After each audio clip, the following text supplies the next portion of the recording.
Hello everyone, welcome back to Kachi Pakki Padhai. So today we are going to study chapter number 2 of economics, class 10, that is sectors of the Indian economy. So basically हम जब भी sectors की बात करते हैं तो हम तीन sectors की बात करते हैं, right? अब सिंपल सी बात है, हर एक चीज ऐसे उड़ के हमारे हाथ में तो नहीं आ जाती है. It takes time, it takes effort, it takes everything. अगर एक शॉपकीपर सामान बेच रहा है तो उसमें भी एफर्ट्स लगते हैं, उसमें भी बहुत सारे स्टेप्स होते हैं. अगर कोई एग्रीकल्चर लेबर है, जैसे for example if you are having beet या कुछ भी, अगर आप खा पी रहे हो तो उसमें भी एफर्ट्स होते हैं, उसमें क्रॉपिंग होती है, हार्वेस्टिंग होती है, and number of things are there, right. उसके बाद इन सबको पहुंचाने के लिए भी हमें कोई ना कोई हेल्प चाहिए होती है, राइट. ठीक है. इसमें बेसिकली क्या होता है, इसमें हम तीन सेक्टर्स की बात करते हैं. पहला sector is primary sector. When we talk about primary sector, तो प्राइमरी सेक्टर क्या होता है, हम नेचुरल रिसोर्सेज की बात कर रहे हैं प्राइमरी सेक्टर में. For example animal products, biology, जो नॉर्मली निकलते हैं, जैसे मिल्क ले लो, राइट. उसके बाद जैसे ट्रीज हैं, तो ट्रीज हमें डायरेक्टली जो जो सामान देते हैं, फ्रूट्स एंड ऑल, वो क्या है, वो हमारा प्राइमरी सेक्टर है. एग्रीकल्चर हो गया, डेयरी हो गया, फिशिंग हो गया, फॉरेस्ट्री हो गया, ये सब कुछ क्या है, ये हमारे प्राइमरी सेक्टर है. और प्राइमरी सेक्टर को बोलते हैं agriculture and related sector. Anything which is related to agriculture or natural extracting is known as primary sector or agricultural related sector, right? ठीक है.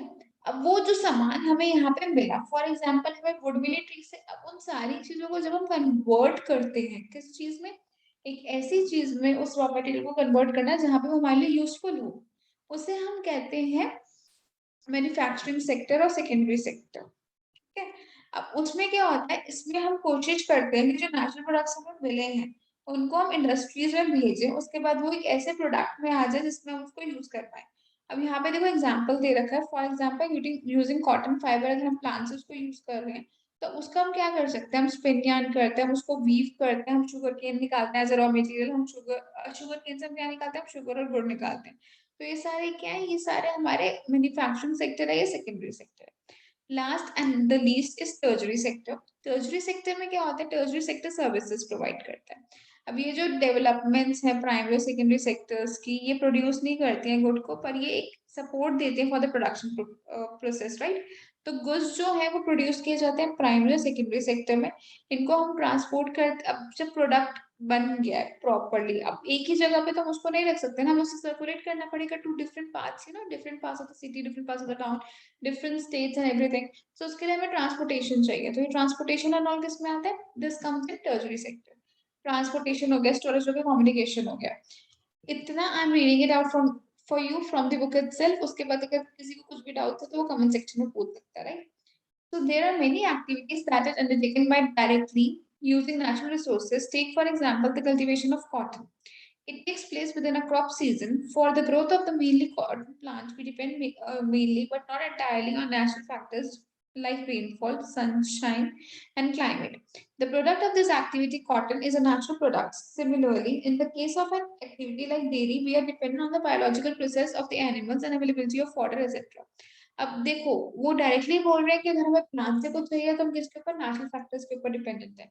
जैसे कि रेनफॉल हो गया, सनशाइन हो गया, क्लाइमेट हो गया, और अगर हमें कॉटन, ठीक है, अगर ये सारी चीजें एक पर्टिकुलर सफिशिएंट क्वांटिटी में मिलेंगी प्लांट्स को तो ही वो ग्रो अप कर पाएंगे. उसके बाद जो एनिमल्स है तो वो उनका वो बायोलॉजिकल प्रोसेस है, right. When we produce a good by exploiting natural resources, it is an activity of the primary sector. Why primary? This is because it forms the base for all other products that we subsequently make. Since most of the natural products we get from agriculture, dairy, fishing, forestry, this sector is also called agricultural and related sector, right? Then we talk about the secondary sector. The secondary sector covers activities in which natural products are changed into forms through ways of manufacturing that we associate with industrial activity. अब यहाँ पे क्या होता है, जितने भी natural products को हम चेंज कर रहे हैं, उनको मैन्युफैक्चर कर रहे हैं, जिसमें कुछ नया प्रोडक्ट निकाल रहे हैं, तो वो क्या है, वो सेकेंडरी सेक्टर है. It is the next step after primary. The product is not produced by nature but has to meet, and therefore some process of manufacturing is essential. अब जरूरी नहीं है, अगर आप सपोज एप्पल है तो एप्पल को हमें कन्वर्ट करने की रिक्वायरमेंट नहीं है. क्यों? क्योंकि एप्पल में हम डायरेक्टली ऐसे ही खा सकते हैं. बट अगर फॉर एग्जांपल शुगर है तो शुगर केन है तो शुगर केन से हमें शुगर निकालनी है, गुड़ एक्सट्रैक्ट करना है, तो ये सारा क्या है, सेकेंडरी सेक्टर का पार्ट है.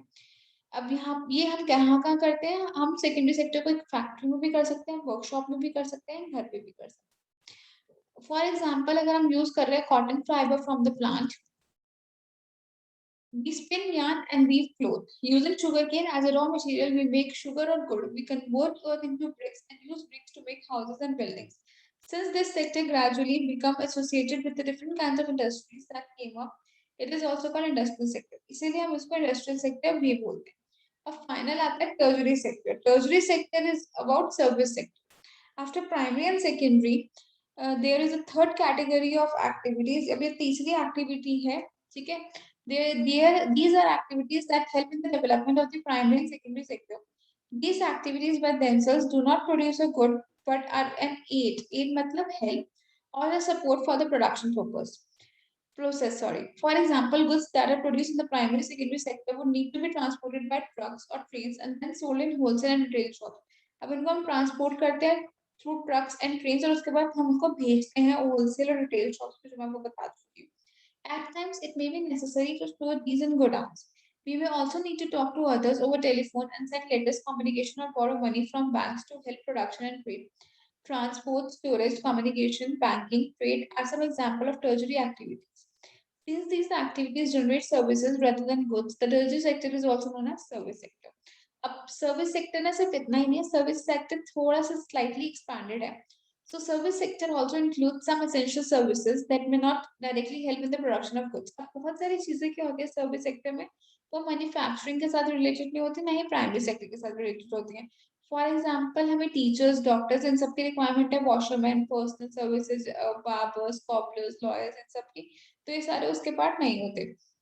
इन recent time new services based on information technology जैसे कि internet cafe, ATM booth, call centre, software companies, ये सारे क्या ये सब इम्पोर्टेंट हो गए हैं अब फॉर अस, राइट?